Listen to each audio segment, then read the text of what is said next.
Area-wide waterproofing. Today we are installing foundation piers to stabilize and lift a portion of the crawlspace foundation back into place to prevent future movement.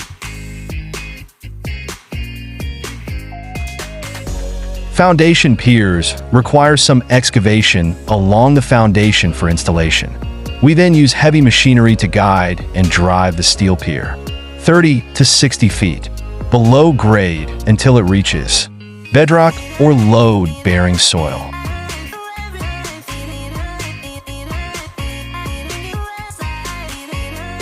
Area-wide waterproofing, keeping basements dry.